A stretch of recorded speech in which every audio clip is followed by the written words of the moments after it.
and then I'm going to do a brief little ad on ClearUps. My name is Caroline McCaffrey. I am the CEO. I'm one of the co-founders of ClearUps. My co-founder, George, is also on the line. ClearUps is a third-party risk management platform.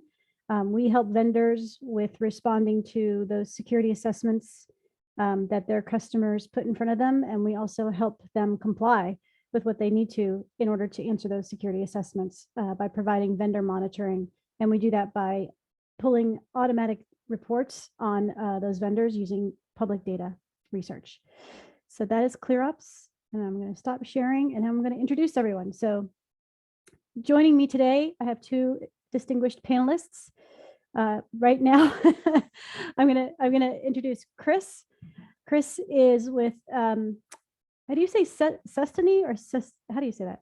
Yeah, you said it right. Okay, and he is very much an expert in all things cryptocurrencies, Bitcoin, blockchain is what I meant to say, Metaverse topics, Web3.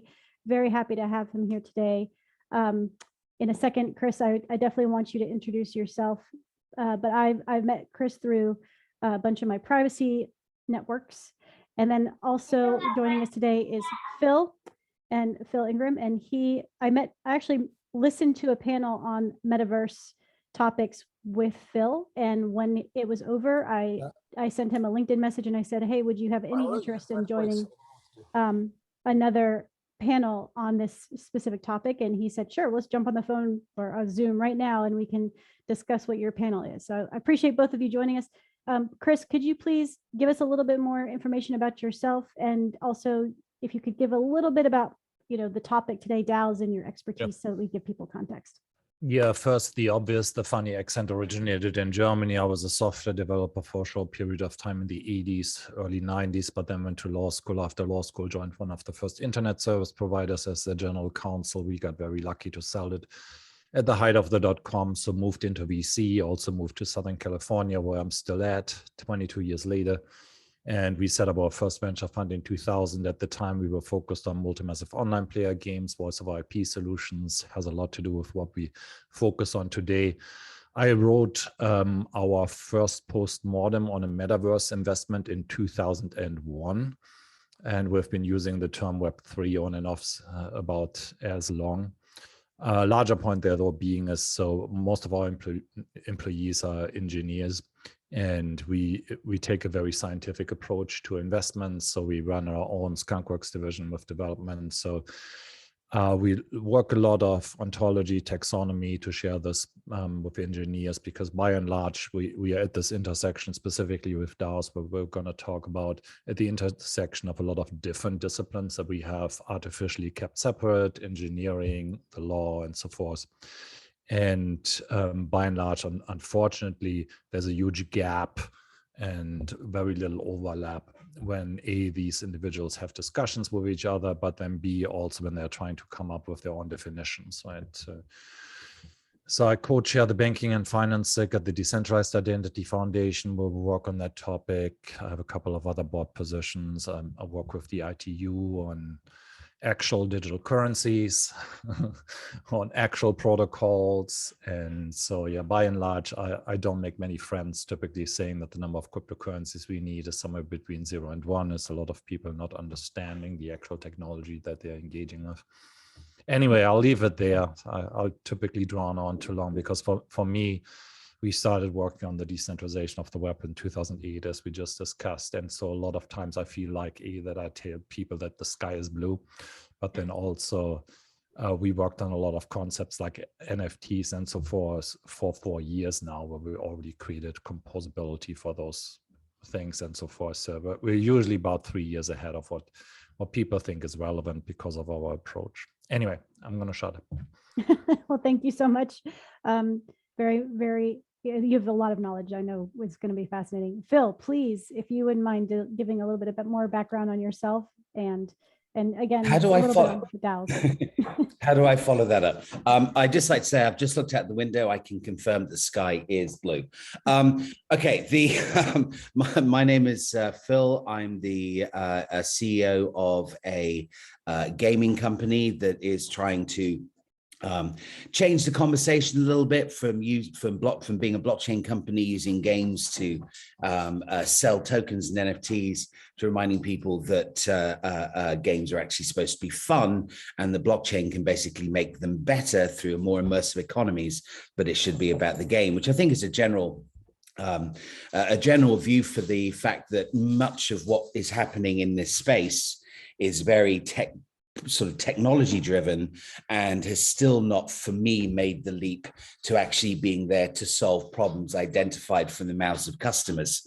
I suppose that would mean I have a very Steve Jobs view on all this.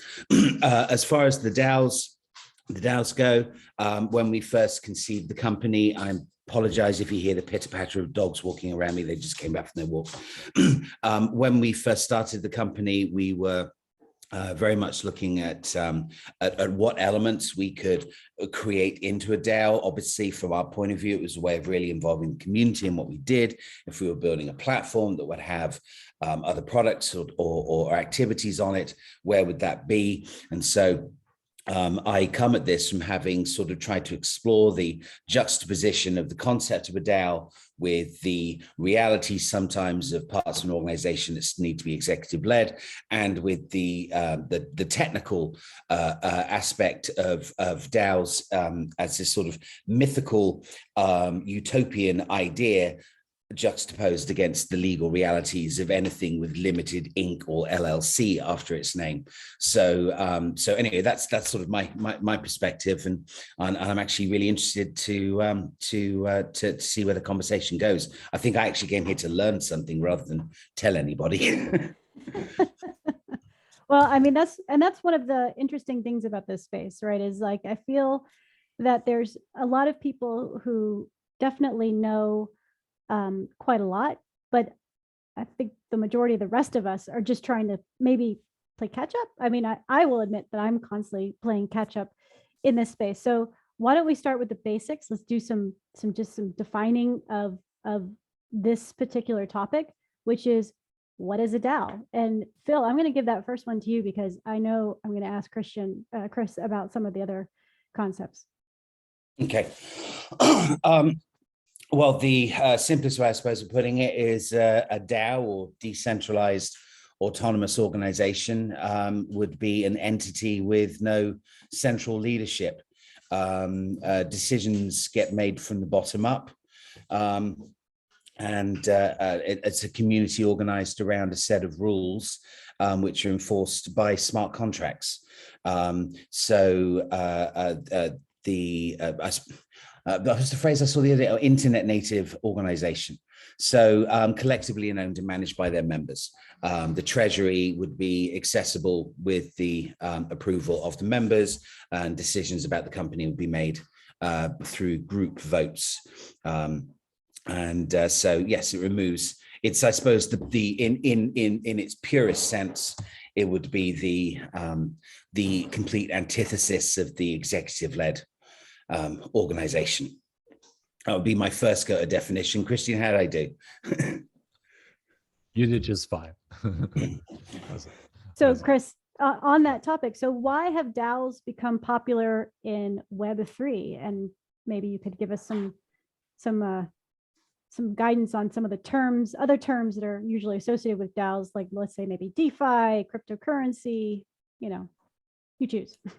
Yeah, as I mentioned earlier, so I'm very reluctant to even use the term Web3. And unfortunately, I have to start a lot of discussions with just setting a lot of terms correctly, and to have meaningful discourse, really, because by and large, people still haven't understood the kind of limited use case for blockchain-based solutions. And internally, when we have discussions, I don't really use that term at all.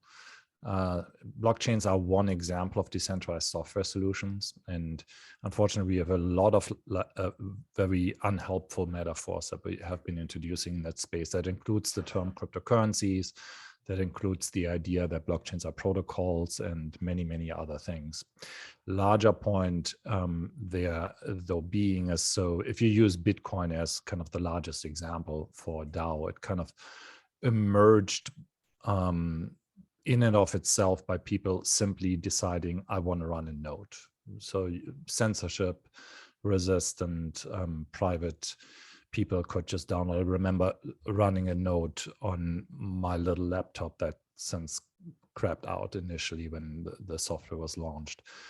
But point there being is it's important, I think, to understand that the decentralization aspect of these constructs really is not so much about the distribution of hardware, but it's really about the distribution of incentives, as in if and when and where my incentives are aligned, even if I'm just buying the mining reward or I run a node, then I can actually move towards a common goal. My point here is by and large that a lot of the externalities that we are seeing and kind of trying to fix with the centralized web, and I would argue that we never built the web, we built the commercial web, have to do with the fact that for-profit organizations are running this. So as in, if you go and quote unquote Google something, you're really a non-player character in a game called Google.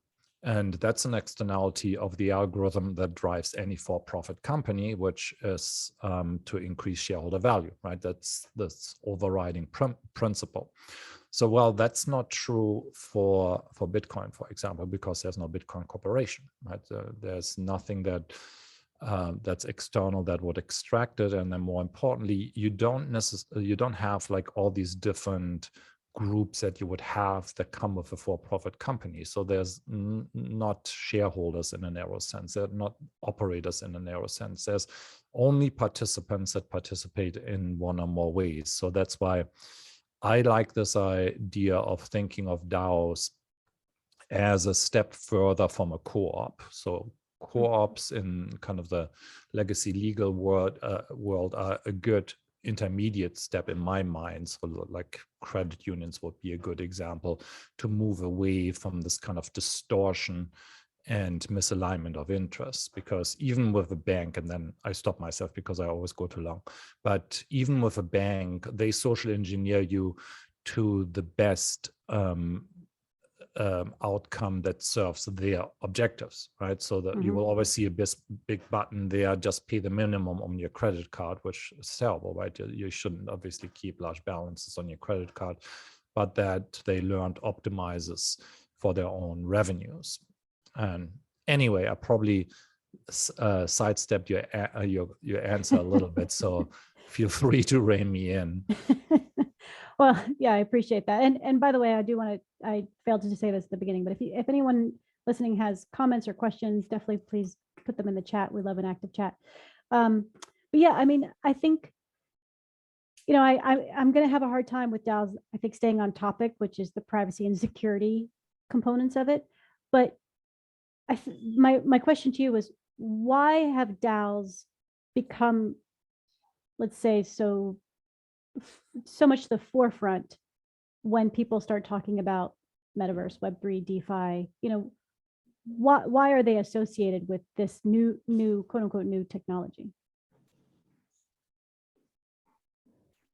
I can talk about these things forever. I don't want to monopolize the discussion. So I think a lot of that has to do with the legacy topology of the web. So to simplify this massively, is the current topology basically looks at every human in the same way it would look at an IoT device, like a weather station. So it will just observe the way that you're engaging with digital technologies. It will create copies of that, distributed, refactored, and most of the time kind of almost use it against you, right? So profile you. So Facebook will have tens of thousands of data points on you, knows you better than you know yourself. And then they offer this knowledge as kind of a social engineering as a service solutions to their actual clients, which are not really advertisers, because obviously Facebook doesn't care if you're using that tool to just influence people to not vote or anything else, as we learned.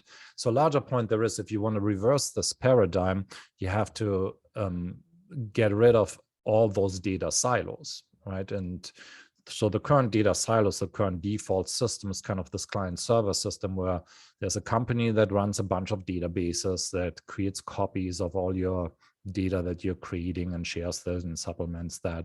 If you want to reverse that, well, then no one can be owning this particular data. So that means that all the infrastructure that we are running, so compute, storage, and so forth, cannot be run by a for-profit entity without introducing the same problem again, that they are becoming the new gatekeepers, the new silos. So the way I look at this, like the current things that we call wallets are really browsers. But ultimately, the important part here to understand is that the only thing that blockchains really do is help you transfer the control over a set of bytes from A to B.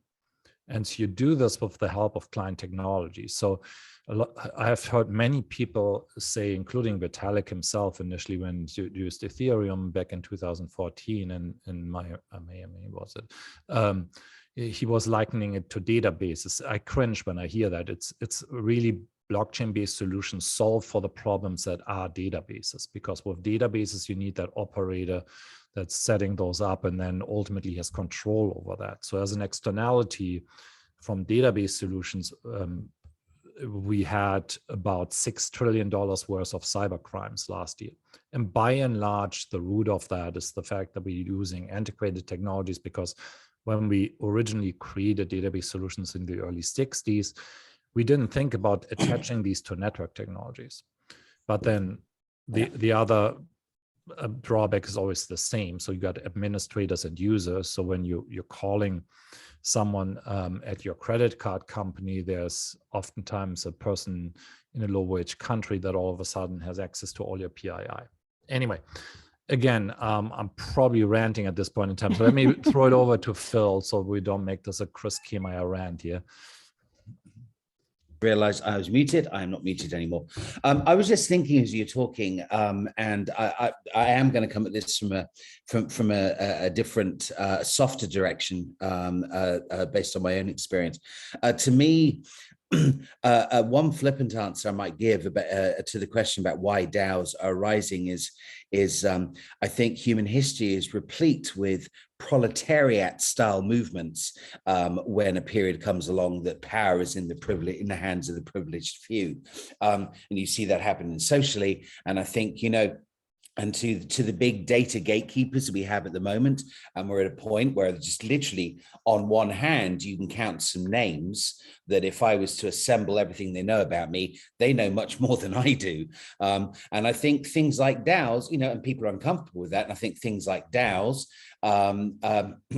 they're a very easy sell to a world that wants, you know, when you can get across concepts like trustless, when people can go, well, all I need to identify myself to interact with the system is to connect my wallet, and as far as the system goes, that's good enough for it.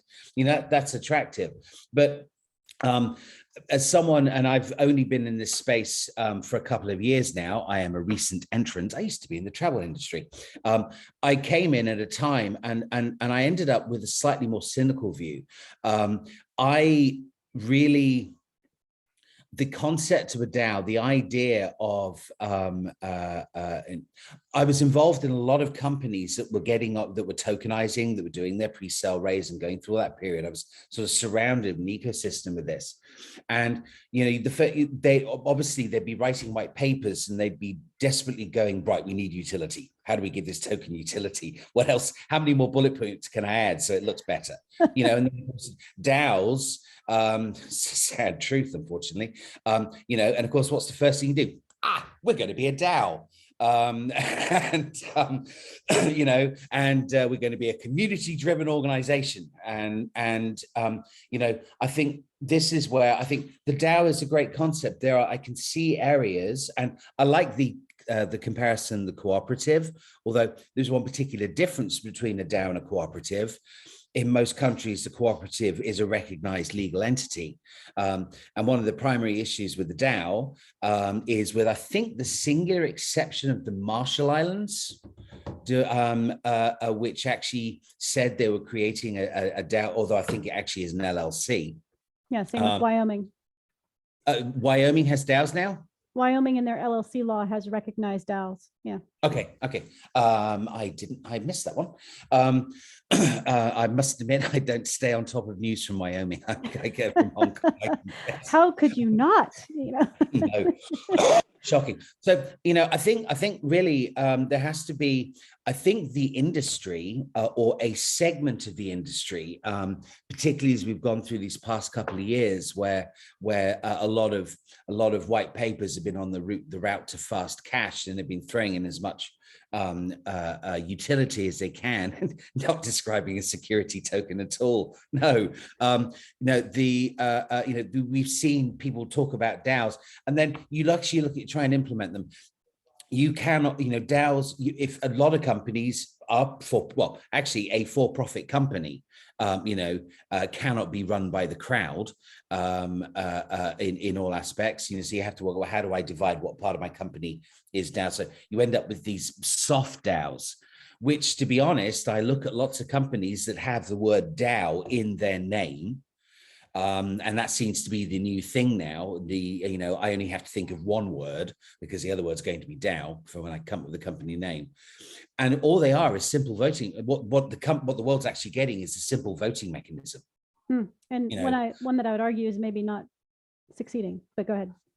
Well, I don't, I think this is the thing. There is, to me, if I was to get, this is my viewpoint from my experience.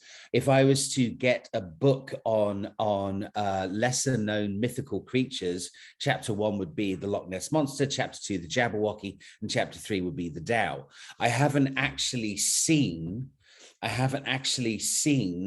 in practical reality or interacted with something that I'd recognize as meeting that standard. The idea that token holding a token, or holding an NFT, or holding some sort of recognition that you have an interest in an organization and giving a voice I'm talking in practical terms. Absolutely any method by which you can increase the interaction with your community, or more traditional terms, your customer base, is a good thing. But I have struggled so far to see because most companies do have to actually bring in money to pay the electricity bill, to see practical examples. And so that's my perspective. So to me, there's this sort of soft bit where you're looking at ways in which people who demonstrate that they have participated in your community or within your sort of economic engine can have a voice, and that voice can be heard, and they know that they have been heard. I think that's the important thing. But in terms of the actual sort of hard DAO, and the other issue is it has no legal weight. Any head of a company, an actual list company with a limited or an Inc. or whatever, has legal responsibilities. They have a fiduciary responsibility. I have a fiduciary responsibility to stakeholders. And if anything ever required of courts of law, the one group of people that wouldn't be recognized at this moment in time are the people who are members of the DAO, because the means by which they're the members of the DAO doesn't have, except potentially in the Marshall Islands and Wyoming, that I know of, and I'd love to be corrected, actual legal standing as stakeholders as we recognized at a jurisdictional level. Well, that's interesting, because Scott asked a question that in the chat that talks about basically if a DAO is truly decentralized, who's liable when things go wrong. I mean, I am a corporate lawyer, so I can't, disclaimer, I can't actually give any legal advice in this call. But to that question, even though you don't have, when you are not an entity that is recognized by the law, the corporate structure, then liability goes to the individual. So it's I would very break interesting. this down. Yeah, go ahead. So caveat, I haven't been a lawyer in a very long time, and I haven't been a lawyer for a long time either, as far as like actually practicing. I just put out, I'm married to one, but apparently that doesn't count. I'm sorry for that. No, but in all seriousness, so I wanted to introduce one other thought towards what Phil said. I think Phil is focusing a lot on kind of the token and coin aspects. By the way, there's a difference between the two. Coins are the native reward mechanism. Yes. Token is an API function. But the other part is you don't have to necessarily actually buy tokens, have governance and so forth. So you can participate in any DAO by just running a node, for example. right? So just contributing actual work towards the DAO without otherwise participating in governance. So hence, if you're a Bitcoin miner, right, so you're partaking in the governance by either adopting or not adopting new releases of the software. So when you do that, you're consenting with the evolution of that particular chain in your own way, without there being necessarily a vote required. You're simply adopting it, or you're not adopting it. But in terms of like the legal liability, I think it's important to look at the legacy legal systems and what kind of shortcomings they address. So a lot of times you will find that they address something like the principal agent problem, to where you're handing over an asset to someone else who now has that particular thing in your possession. You can think about your deposits in your demand account, your checking account, which, by the way, legally are probably not actually a deposit. They're probably an interest-free loan from a technical perspective. But obviously, if when where you have a digital bearer instrument like BTC, well, that particular custodianship doesn't actually exist, right? So the point there being, as once you abstract these kind of moral hazards, then a lot of the legacy laws in a way don't really apply. You're just engaging with technology at the end of the day, by and large. And the other part is, so there's a principal agent problem. What was the other legal issue that you were addressing, like liability? If there's no corporate entity to pass the liability to, what happens? Oh yeah, so that's why one of the few metaphors I like within our space, I think most of them are not helpful, but the one that Nick Szabo introduced way before we ever had blockchain-based solutions was that of a digital vending machine. So what you're really engaging with is a vending machine, and in the case of Bitcoin, with a very simple one, right? You can throw in a token, you pull the dial, and you get something out of it, essentially, because everything is very much hard-coded. But the other part to that is you gain transparency as well. So most of these implementations you can audit, and if you can't, then you probably shouldn't partake. So point there being is a lot of the legacy regulation, the legacy rules, and we should talk about that, address the fact that there's an information deficit, so that there is no transparency, right? And we've seen the results of that in 2008 and so forth. So once you address those two topics, you're actually reducing the footprint of liability by a tremendous amount, right? So the other part to that is we passed a lot of these laws because of the shortcomings of legacy technology. So the fact that we're using database solutions, that you need an operator, and by virtue of them being the operator of this database, they all of a sudden have control over your assets, your personal identifiable data, and a lot of other things that if you can solve for that, to where, let's say, banks just provide these digital lockboxes, right? In that same way that they provide lockboxes in the real world, then at that point in time, there is no liability, right? As in, it's the difference between don't be evil, the whole false claim from that Google put out for a long time, versus cannot be evil, right? So ideally, obviously that doesn't work always, but ideally you construct these things in a way that they cannot be evil. End of rant. As I said, you always have to stop me, because we've been talking about these concepts now for 14 years. And for me, there's a lot of pent-up energy and a lot of urgency there, because unfortunately, in my personal opinion, 99% of developers in the space wasting their time on like creating new units of accounts, etc. The number of new units of accounts we need is minus 146. Meaning the default medium of exchange has been bytes for decades. So the unit of account is just an interface function. So that's why you don't need to invent new tokens, right? Well, so, I appreciate that. And I do want to, if you don't mind, sort of change direction a little bit from the comments in the chat. And Phil, I want to know why you decided to launch a DAO. And also, I have a tangent. Hopefully you can remember the second question here, which is, I also know that you belong to other DAO communities, DAOs. How are you keeping track of all the different communities that you're like this whole decentralized to me is all of a sudden now I'm in Discord and I have 100 different Discord servers that I got to maintain every single day. But anyway, so the first question, why did you? Well, actually, I think I want to attack the second question first, and the answer is I can't. And the follow-up answer is I've decided I can't be bothered anymore. I think possibly I'm going through one of those sort of age-related changes where I have a serious clean out of the sock drawer, and a lot of these places where I've spent my energy, and I suppose to some extent I've been there to learn. Although I've been involved in tech and internet-related things for a long time, I was part of the dot-com boom 20 years ago, and I still had some hair. But this actual space I've been in for just under 2 years. I'm quite new. And there's been a lot of learning, etc. But actually, you asked that question at a point where I'm pulling back from a lot of time sinks to make very active decisions about how I focus my time. And I think you said something there too, which resonated, although it was by accident, is you talk about how many DAOs, and then you talk about Discord channels.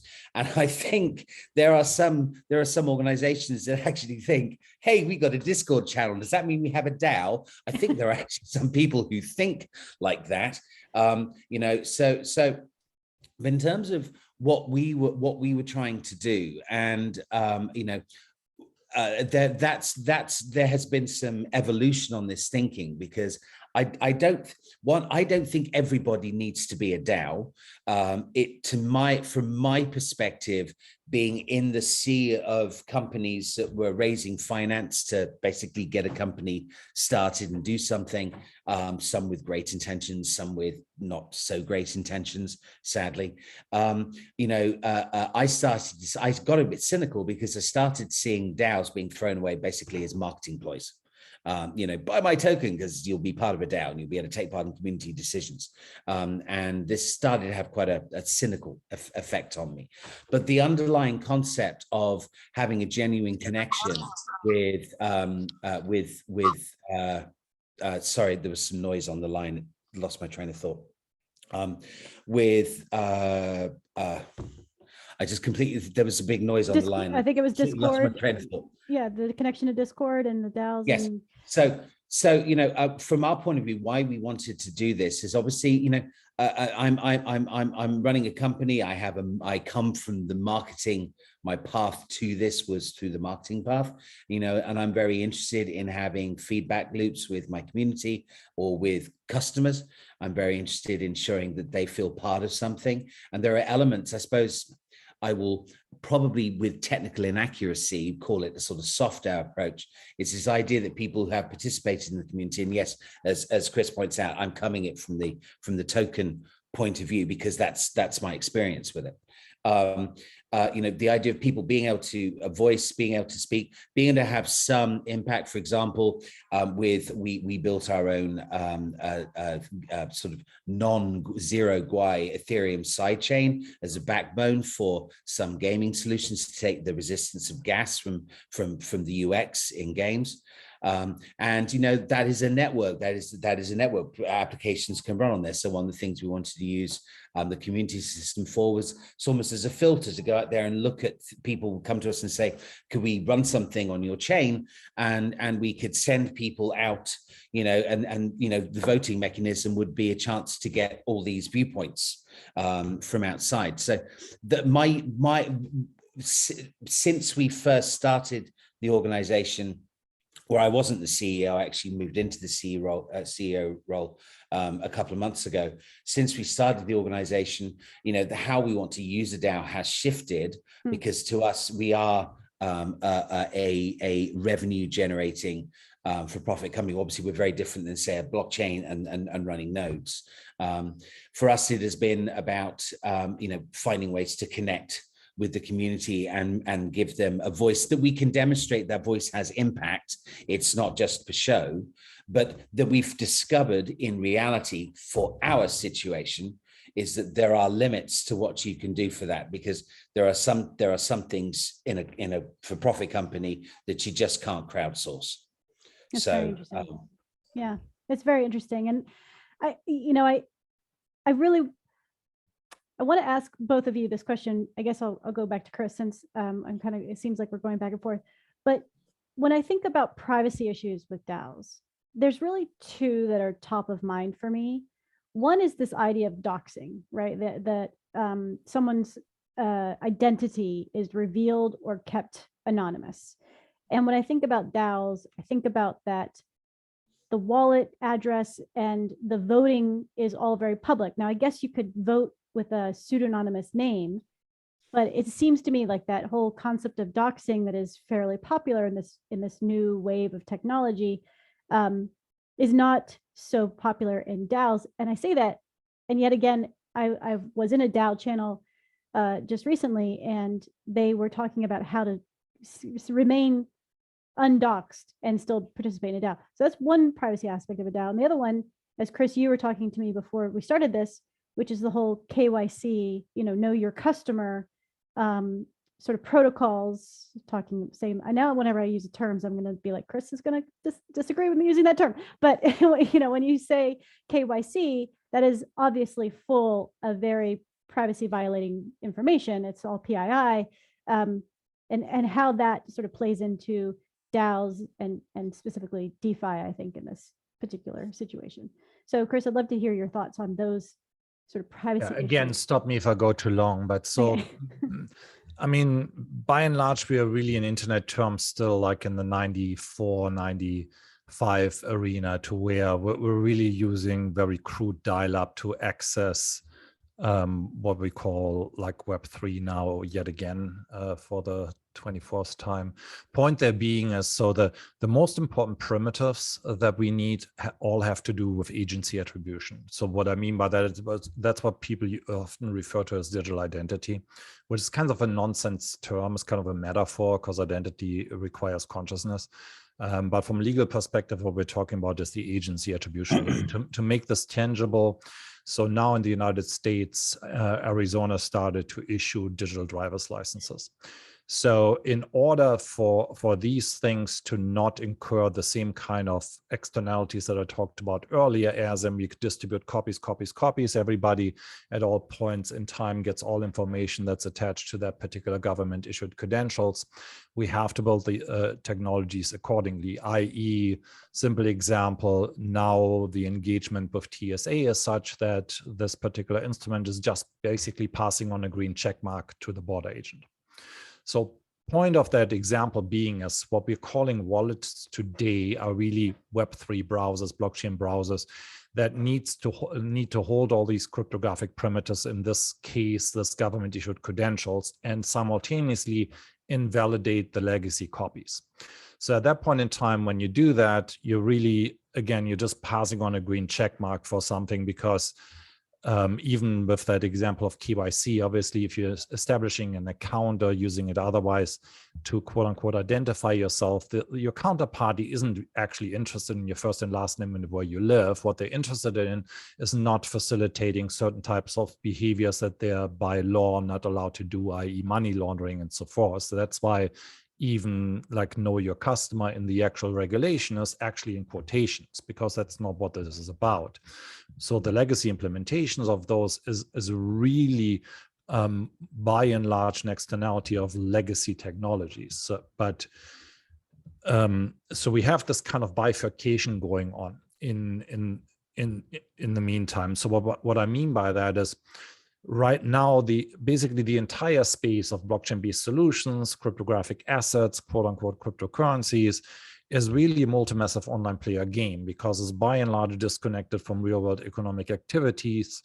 And it's important to understand that, unfortunately, not that I'm a fan of that, real-world economic activities requires, by and large, nation-state enforcement. So that's why I hear on a daily basis, we looked at over 1,500 projects, I hear nonsense statements like we tokenize real estate. That's just utter nonsense, right? So that's like a child saying, "Mommy, I took a picture of that house and now it's digital." Obviously, you can't actually tokenize anything that's not digitally native, because the token is the peer-to-peer bearer instrument of a public blockchain. But larger point there being is, once you realize that if you want to buy a house, but want to buy a car, you want to buy anything that matters to your actual life, even if you're paying with cryptocurrencies, which there's no need for that, but even if you're paying with cryptocurrencies, you cannot actually ever show up with your blockchain entry, your QR code to a court of law and tell them, hey, I sent Phil a Bitcoin and my cat didn't arrive in the mail. I want my Bitcoin back. You can do this if it's a crypto kitty. I can build a smart contract system, a digital vending machine, a DAO that does all that, right? But there's only so many people who want to collect digital things, but there's a lot of people that want to eat and have actual real world pets. So point there being is, unfortunately, we don't have this discussion a whole lot in a space where people building something that's kind of self-insulating. But I still think that overall DAOs will ultimately actually rule most sectors of economic activity. So what I mean by that, to make a very simple example, so now you look at a company like Uber. Uber takes 20 or 25% out of what every driver makes out of their revenues, right? And we already see decentralized attempts, and they're right now still in the co-op states, where they offer this technology, and the riders and the people that operate the nodes are the ones that benefit from this infrastructure the most, right?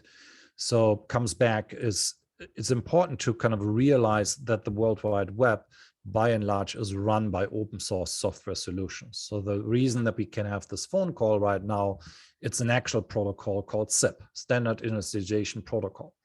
So that's why it's important to realize that blockchains are not protocols in the network stack. Blockchains are applications, right? And hence there's always this confusion what you can do with that. There's very limited at the moment, and then more importantly, there aren't actual truly decentralized applications right now, and there can't be, because all those things that we're using even right now rely on centralized database systems. So compute, bandwidth, addresses are super important, right? And that what comes down to what you said earlier in terms of like IP addresses, for example, are considered personal identifiable data in the European context.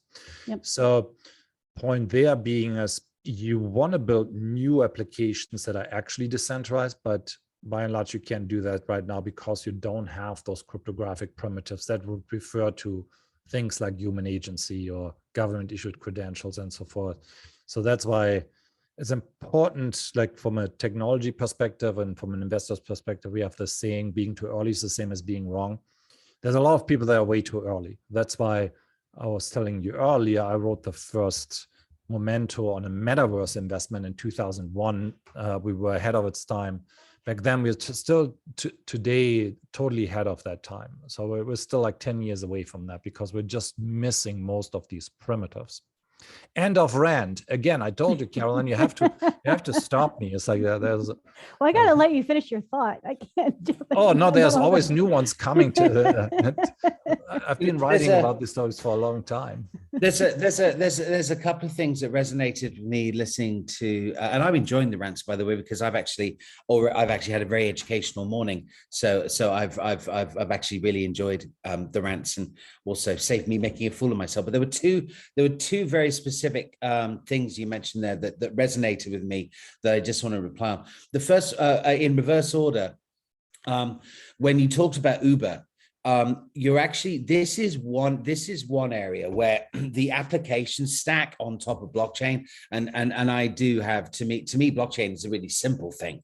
It's the app stack built on top of it, and what you do with the innate capability that it has. So that's very important to me in the gaming industry, because I'm trying to build a gaming stack on blockchain that isn't replicating DeFi, because playing games is not decentralized finance. So when people say GameFi, I actually want to put a brick through their head, because it is a pointless phrase. Anyway, on this, the Uber thing question you gave, this is sort of gets into this basic creator economy, or the kick out the middleman thing that smart contracts can do.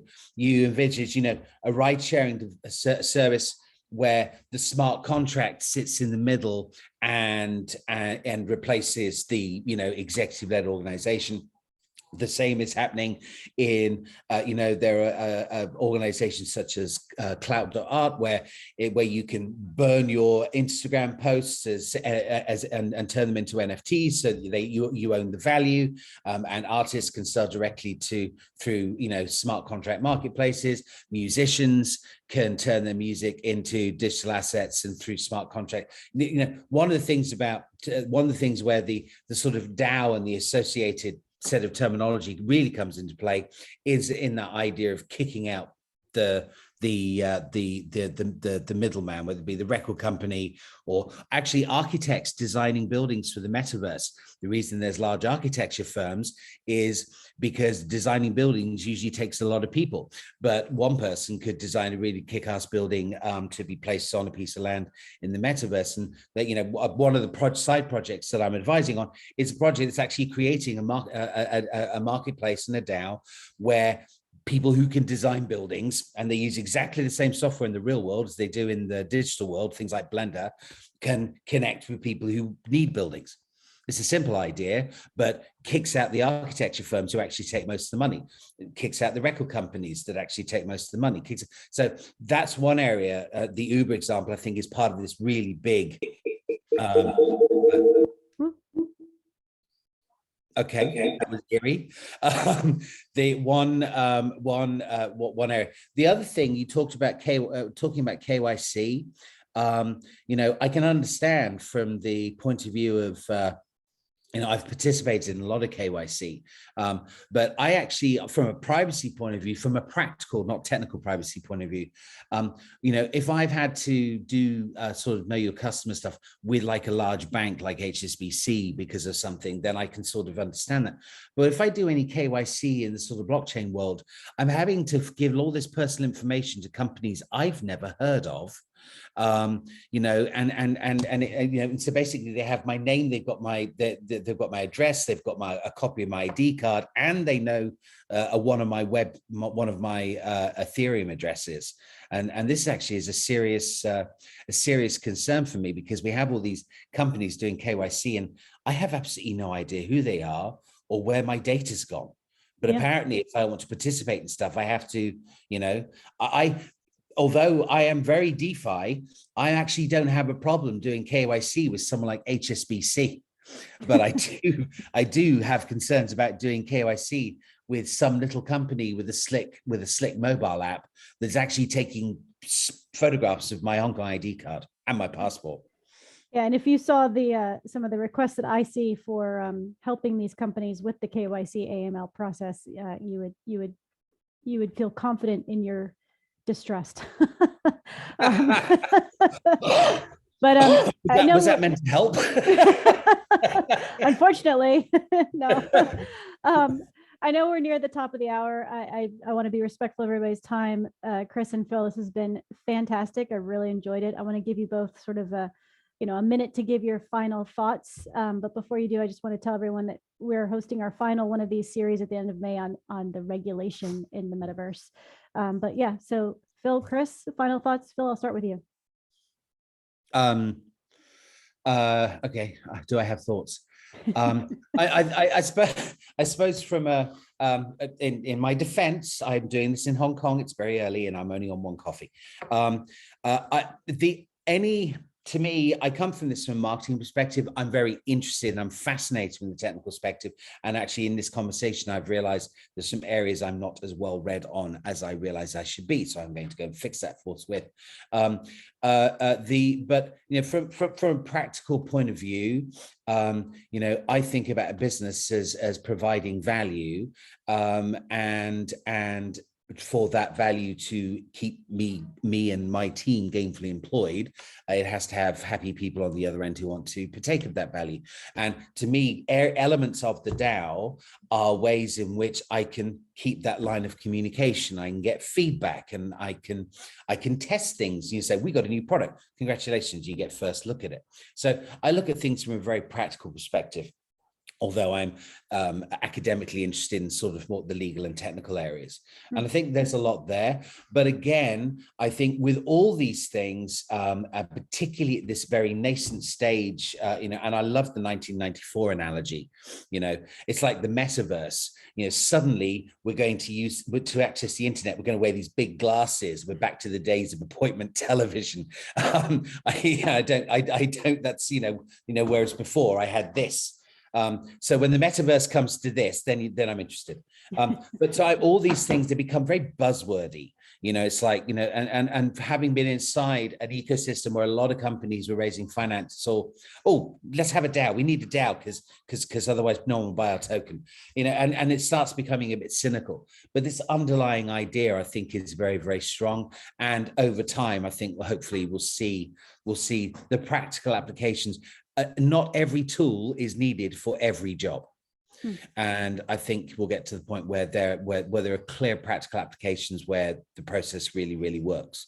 But there's always going to be for-profit companies, and there's always going to be a need for a balance between executive leadership and a DAO. Certainly in terms of the consumer communities. Obviously, things like blockchain nodes are obviously as a separate thing. Anyway, that's my last thoughts as I basically look at the kettle thinking about my next coffee.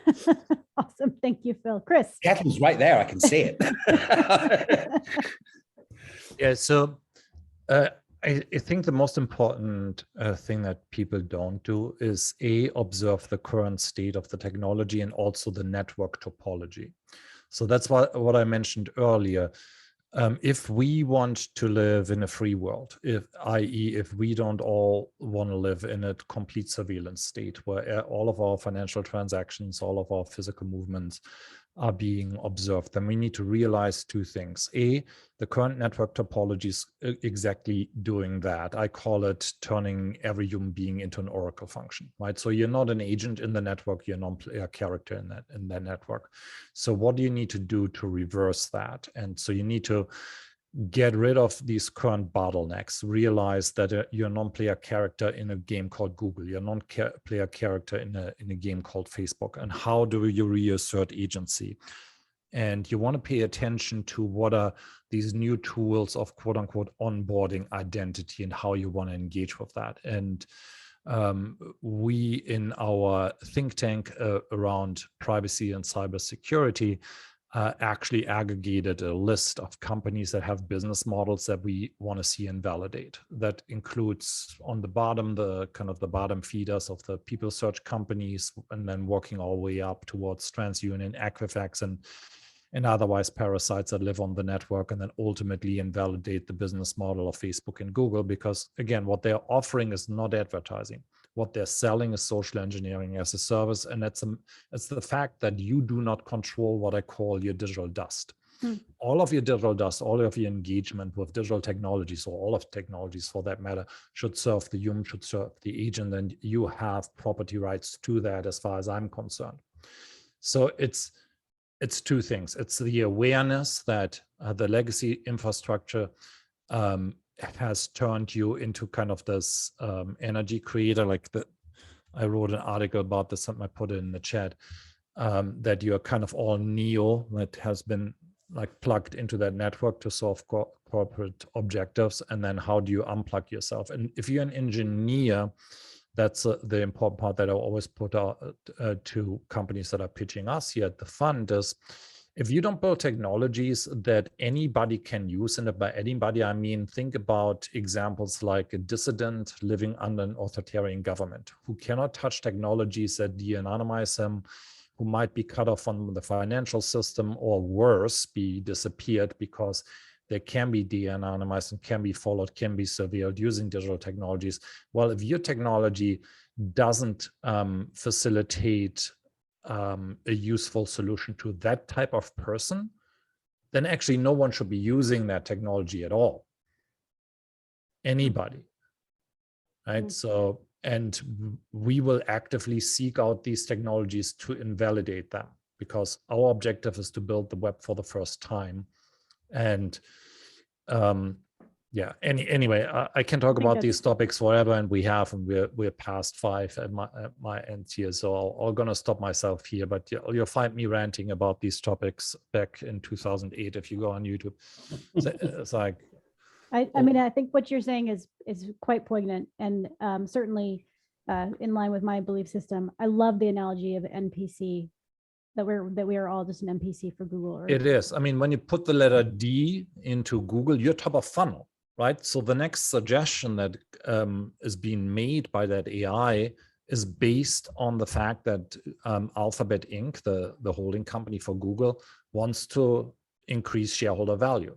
And how do they do that? By improving KPIs, key performance indicators like time on site, which I translate to wasting your time. Like, why should that even exist? These should not be business models to begin with, right? Which I mean, to kind of circle back to DAOs, it does bear questioning whether or not a DAO is essentially trying to just make money for its members, right? Because even though it's a different governance organization, is it really improving on the fact that stockholders are the ones that you're trying to make money for? Anyway, we're out of time.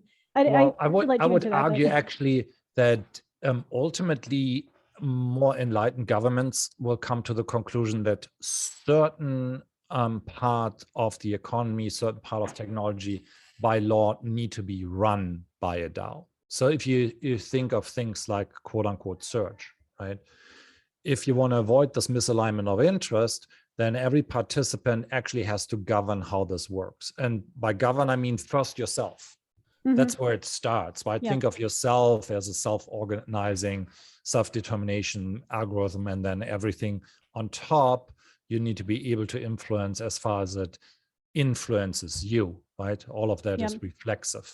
Like, yeah, and that's definitely the optimism that I have with the power of this technology. But as I said, we can weaponize these technologies too. So in that early example of Uber, there's cities who have outlawed Uber and established a co-op for that particular function because they realized it's not good for a city, right? So we got this parasite that lives on top of the network, right. that just leaches value from these participants. Right? Yeah, it's fascinating. Could keep going, but I won't. Thank you everyone for joining us. Thank you again, Phil and Chris. Fascinating discussion. Would have loved to continue it. Maybe we'll figure out another time. But everyone, thank you for joining again. Take care. Have a good afternoon, night. Hasta la vista, baby. See you guys.